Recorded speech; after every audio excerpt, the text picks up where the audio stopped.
नमस्ते, प्रणाम, हर हर महादेव। आज हम एक नए वीडियो के साथ पॉलिटी शुरू करने जा रहे हैं जो सभी एग्जामों के लिए यूजफुल होगा। और आज पॉलिटी का पहला चैप्टर भारतीय संविधान का विकास, इवोल्यूशन ऑफ इंडियन कॉन्स्टिट्यूशन शुरू करते हैं। सबसे पहले हम जानेंगे कि भारतीय संविधान के शुरुआत होने से पहले मतलब क्या हुआ, आखिर क्यों जरूरत पड़ी हमें संविधान की, और किसने सबसे पहले भारत में संविधान बनाने के का प्रयास किया। तो सबसे पहले भारतीय संविधान, कोई भी संविधान संविधान होता क्या है? तो संविधान एक ऐसा दस्तावेज है जिसके तहत किसी देश की शासनिक एवं व्यवस्था कार्य करती है। आप समझ सकते हैं कि मतलब किसी भी देश को चलने के लिए एक नियम की आवश्यकता होती है। अगर नियम ना हो तो कोई भी अपने मन से कोई भी कार्य करेगा और उसके लिए कोई दंड नहीं होगा, कोई इनाम नहीं होगा। तो एक नियम होना चाहिए। एक नॉर्मल लाइफ में भी हमें एक डिसिप्लिन फॉलो करना होता है। तो ये पूरे देश की बात है, तो ये बिना संविधान का तो चल नहीं सकता। तो उसी नियम के कलेक्शन को संविधान कहा जाता है। संविधान लिखित व अलिखित दोनों प्रकार का हो सकता है। जैसा कि आप जानते हैं कि भारत में लिखित संविधान है और इंग्लैंड में अलिखित संविधान है। तो भारत में संविधान निर्माण की प्रक्रिया राष्ट्रीय आंदोलन से प्रारंभ हुई, पर इसकी नींव 1773 के रेगुलेटिंग एक्ट से रखी जा चुकी थी। जैसा कि हम जानते हैं कि हमारा देश 200 साल अंग्रेजों का गुलाम रहा है। तो अंग्रेज ही उन अंग्रेजों के ही प्रयास से पहली बार 1773 में रेगुलेटिंग एक्ट लाया गया। तो जिसमें मतलब अंग्रेज जो है पलासी का युद्ध और बक्सर के युद्ध को जीतने के बाद यहाँ बहुत मनमानी कर रहे थे। तो अंग्रेजों को कंट्रोल करने के लिए इंग्लैंड से एक एक्ट आता है जिसे 1773 के रेगुलेटिंग एक्ट के नाम से जाने जाते हैं। और इसी में कुछ ऐसे नियम लाए गए। तो ऐसा कह सकते हैं कि रेगुलेटिंग एक्ट से ही संविधान की शुरुआत हुई भारत में। भारत में ब्रिटिश ईस्ट इंडिया कंपनी 1600 ईस्वी में व्यापार करने के उद्देश्य से भारत आई।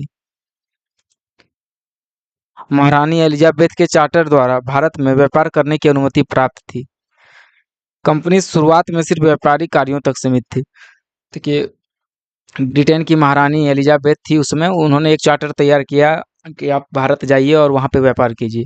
तो स्टार्टिंग में तो कंपनी आई और यहाँ वो व्यापार तक ही सीमित थी, परंतु 1757 के पलासी के युद्ध और 1764 के बक्सर के युद्ध के बाद कंपनी एक क्षेत्रीय शक्ति के रूप में उभरने लगी। जैसा कि मैंने आपको ऊपर में बताया था कि 1757 में पलासी का युद्ध हुआ और 1764 में बक्सर का युद्ध हुआ, और इन दोनों युद्धों में अंग्रेजों ने भारतीय शासक को परास्त किया। और दोनों युद्ध में जीत के बाद अंग्रेज भारत को कंट्रोल करना चाहते थे और वो कंट्रोल कर भी रहे थे। तो 1764 के बक्सर के युद्ध के बाद वो भारत में एक शक्ति के रूप में उभरने लगे। कंपनी ने 1765 में बंगाल, बिहार, उड़ीसा में दीवानी अधिकार प्राप्त कर लिए और यहीं से कंपनी के क्षेत्रीय शक्ति बनने की प्रक्रिया प्रारंभ हुई। दरअसल हुआ क्या, बक्सर का युद्ध जब हार गए तो बक्सर उस समय जो भारत के शासक थे शाह आलम द्वितीय, उन्होंने संधि की, इलाहाबाद की संधि के नाम से जाना जाता है। वो संधि 1765 में हुआ था। उसके तहत बंगाल, बिहार और उड़ीसा में टैक्स कलेक्ट करने का पूरा अधिकार अंग्रेजों को दे दिया गया। 1858 में सिपाही विद्रोह के पश्चात कंपनी का शासन क्राउन के हाथ में आ गया। फिर ये क्राउन का शासन स्वतंत्रता प्राप्ति तक अनवरत रूप से चलता रहा। इसमें ऐसा कहा जा रहा है कि जैसे 1764 के बाद ये फिर मतलब लगभग 100 साल तक मतलब कंपनी ने ही भारत में शासन किया। लेकिन 1857 में सिपाही विद्रोह हो गया, मंगल पांडे ने शुरू किया था। इसका आगे पढ़ेंगे, पूरा डिटेल में पढ़ेंगे। अभी मैं सिर्फ एक आइडिया दे रहा हूँ। विद्रोह के पश्चात कंपनी का शासन क्राउन के हाथ में चला गया। मतलब ऐसे पहले कंपनी कंट्रोल करती थी भारत को, लेकिन अब जो है भारत को इंग्लैंड के तरफ से कंट्रोल किया जाएगा डायरेक्ट। मतलब इंग्लैंड के जो शासक हैं वही भारत को भी चलाएंगे।